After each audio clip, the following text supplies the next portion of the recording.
이제 일반적인 걸 좀 써봤어요, 이거는.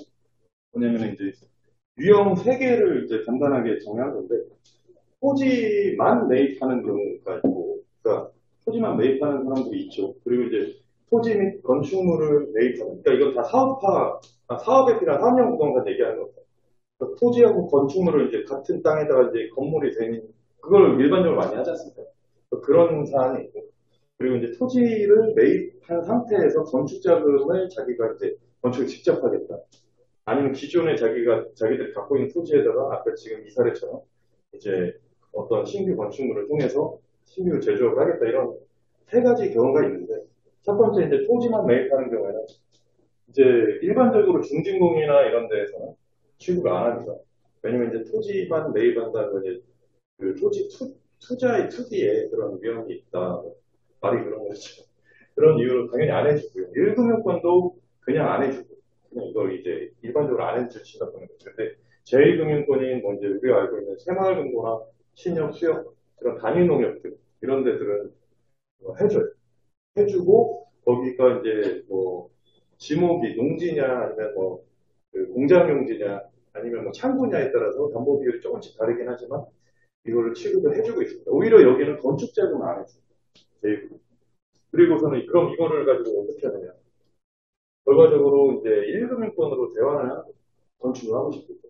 그래가지고 한 시간이 좀 그래서 그게 농지였다면 개발을 할 수도 있어요.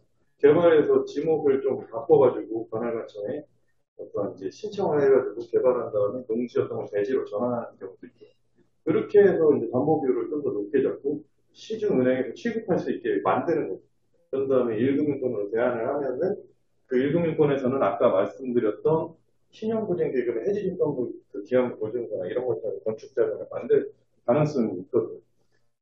그래서 이렇게 진행을 하는 게 이제 많은 분, 특히 농업회사법인이나 이런 데도 이렇게 하는 걸 많이 봤죠. 그리고 두 번째는 토지하고 건축물을 쉽게 그냥 매입을 하는 겁니다. 내가 건축하기도 귀찮다.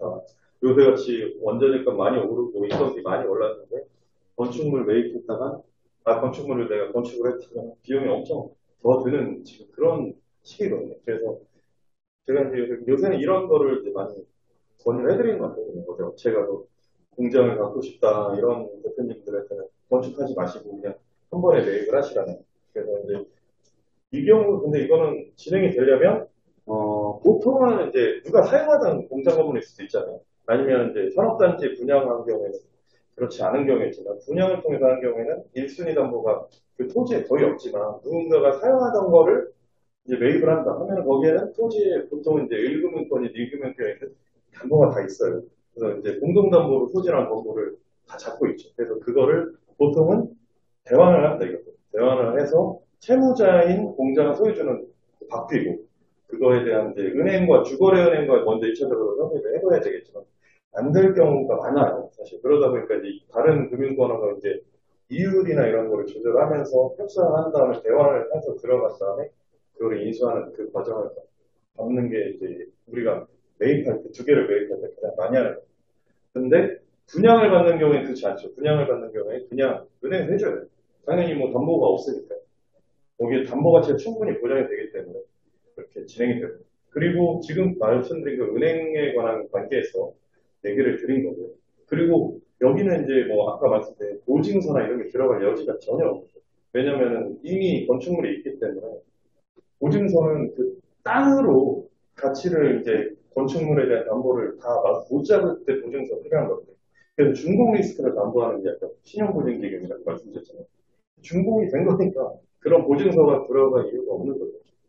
네, 그래서 그렇게 생각을 하시고 다만 지금 이제 중진공 같은 경우에도 이거를 일반적으로 하는데 이때 아까 말씀드린 것처럼 이미 매입되어 있는데 거기에 은행에 담보가 있다 하면은 중진공은 아니죠. 중진공은 선순위 담보만 무조건 잡는다고 보시면 되거든요. 그렇기 때문에 지금 직접 대출 기관인 중진공 경우에는 이제 안 해준다. 취급 안 한다. 그래서 아까 말씀드린 그런 방식으로 가는 구조라고 보시면 돼요. 지금까지 이제 여기 두 개까지만 말씀드렸는데 시사자금은 가장 핵심이 이런 구조를 아는 것도 중요하지만 결과적으로 은행을 우리가 얼마큼 잘 핸들링 하느냐 그 대표님들과 그 주거래 은행의 어떤 관계라든지 그리고 우리가 다른 은행을 또 많이 알아봐서 어떤 조건에서 제일 유리하게 할 수 있고 이걸 해준다는 것을 찾는 거. 그런 것들이 오히려 핵심이 될 것 같습니다.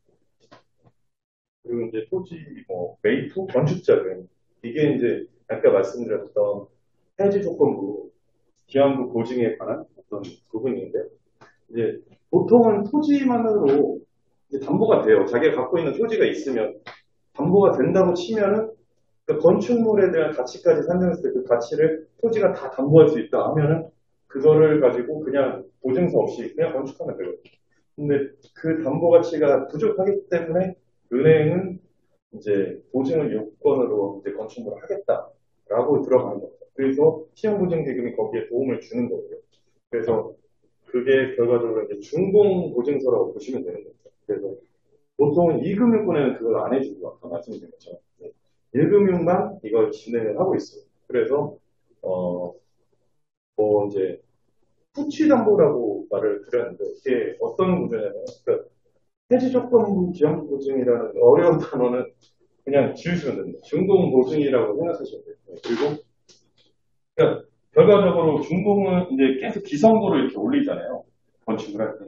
그 기성도에 맞게 3에서 6개월짜리 정도의 보증서를 이제 발급을 해줘요, 신고가. 그래서 그 보증서를 믿고 그 시공사나 이런 건축을 해주는 사람들은 들어가는 거 은행도 같이 여기에 참여를 하는 거죠. 그래서 이제 준공이 다 되고 나면은 신용보증기금의 보증서는 빠집니다. 빠지고 나중에 이제 이 은행이 이 준공이 됐을 때 그 전체 건물에 대해서 후취로 이제 담보를 잡는다고 해서 후취 담보라고 하는 거예요. 처음에는 건물이 없었기 때문에 담보 잡을 게 없으니까.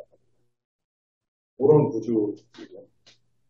예, 그 다음은 이제 그 해지조건 기한부분에 대한 좀 디테일한 내용을 이제 좀 간단하게 정리한 거예요. 그래서 중복 리스트를 담보한다는 것, 1금융권만 취득한다는 것, 그리고 거래은행이 결과적으로 이걸 의뢰하는 거예요.